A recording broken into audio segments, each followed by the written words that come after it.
Hello everyone, I'm Professor Geek. Welcome back to my channel, and I am extremely excited to review issue 3 of the Justice League of America 100-page comic giant. That might seem weird if you know anything about me, because look at that cover. This is pure New 52 everything. The only thing I'm excited about in this issue, but it's enough, trust me, is the new Wonder Woman story here.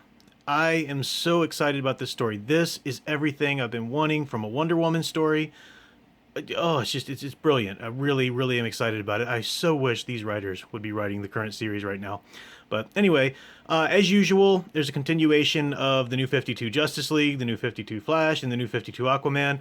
I'm not interested in any of that. Don't even bother reading it. I read it when it came out in the New 52, and I said no.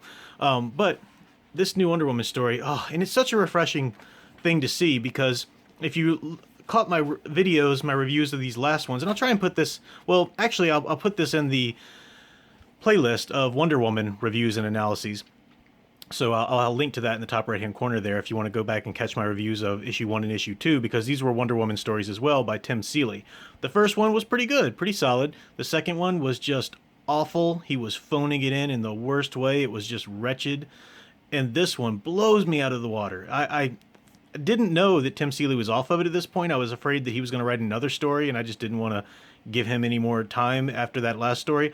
This one is gorgeous. It's written by Jimmy Palmiotti and Amanda Connor, as you see there, and art by Chad Hardin. And that art's gorgeous. I really like the art. It's quite stylized. I wouldn't exactly like to see this all the time on Wonder Woman, but I love it. I really do like it. I think it's great. There's so many things I like about this story. I'll get to that in a second, but just continuing with the art here. Look at that gorgeous, gorgeous picture. I would love a print of that and have it framed on my wall. That is just beautiful. I love it. I mean, that's just, it's really hard for a lot of artists to capture the right feel of Wonder Woman. First of all, she needs to be hourglass figure, as I've argued. I've got the link to my Wonder Woman video on the proper costume and what the costume should accentuate. This isn't the proper costume. This is still trying to go into that modern Rebirth style / Gal Gadot film costume vein. But I will say that this costume is the best version of this costume I've seen. And the reason I say that, look how the skirt flows. It feels more like a costume and less like a suit of armor. And that's what I hate about the costume now. It's just a Spartan kind of warrior armor plating. There's nothing special about it. There's nothing, not that Wonder Woman can't wear armor when it's called for, but when you make armor her default, just as when you make a sword and shield her default weapons, then you're making her a warrior first and foremost, and an ambassador of peace and everything else she should be. You're making that secondary, and that's not how that should be. That should be primary in the character. So just love that art, and man, love that print there. In terms of her body style too, the depiction of it, she's supposed to look very powerful. She's supposed to look strong, and you can see the muscles there.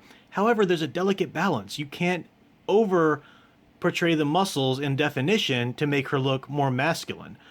She is Wonder Woman, and she is the bastion of femininity, and that's where her strength comes from. Her strength does not come from a woman being able to do everything a man can do. That's not her archetype. She is that epitome of feminine strength. So she should look strong, but in a very feminine manner. And man, this artist just nails that. It's just gorgeous. I love that.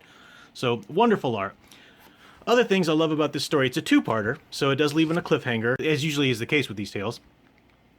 What I love about it just from the beginning is that you have a Diana who is really truly in love with Steve Trevor. And she acts like it. That's one of my big gripes about the Rebirth Wonder Woman run. I love the fact that it brought back Steve Trevor and made Steve Trevor her love interest, finally. Enough with this nonsense Superman Twilight-like romance they had in the New 52. So I like that aspect. But if you followed her story with Steve Trevor in the Rebirth, rather, they were just afraid to show too much of her affection and love for Steve Trevor. I guess they just felt like, oh, that might negate her status as a strong, independent woman. This is just a really awful mistake to make as a writer, because you're writing three-dimensional characters. And a woman in love is going to act like a woman in love. It doesn't mean she can't be strong and independent at the same time. Really caring for and worrying about her boyfriend does not make her at all weak or just some ignorant little submissive whatever. So I really love the fact that you really have a Wonder Woman in this story, truly in love with Steve Trevor, and truly able to take care of business. So at one point she goes off to fight a Forest Fire, as you see here, and I won't show you the ending past this, but we do have a Wonder Woman who's able to talk to animals again, and I love that aspect of it. Some people think, oh, that's just too Disney princess. I like my Wonder Woman grittier and warrior-like, and that's not Wonder Woman. Sorry. I'm sorry that you like that, because you like a character that is not Wonder Woman. So go read another character. Go watch Xena Warrior Princess. That's not Wonder Woman.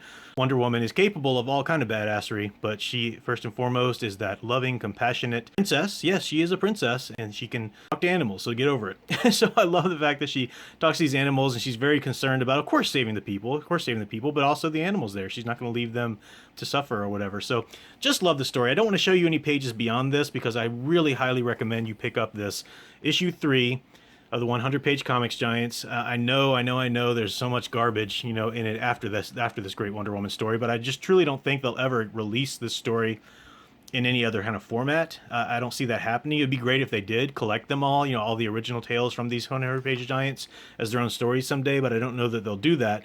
So your really best bet is to go ahead and go to Walmart and pick this up. These are not available digitally, as far as I know. I think you can only receive them if you go into Walmart, and it took me a while again to find issue 3 this month. I still can't find Teen Titans and the Batman one, but I'm going to look around still and just see if I want to buy those. Definitely want to buy the Teen Titans one, I know that. So I highly recommend this issue, if nothing else, for just this amazing story.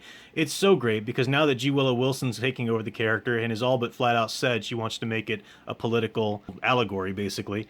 I've stopped pulling Wonder Woman in my subscriptions list at the shop. I'm not going to follow that run anymore as long as G. Willow Wilson's doing her nonsense treatment of the character. So it's nice to have somewhere at least I can go to get a great story here. New stories anyway. I've always got the classics. So that is 100-page Comic Giant, Justice League of America, issue 3.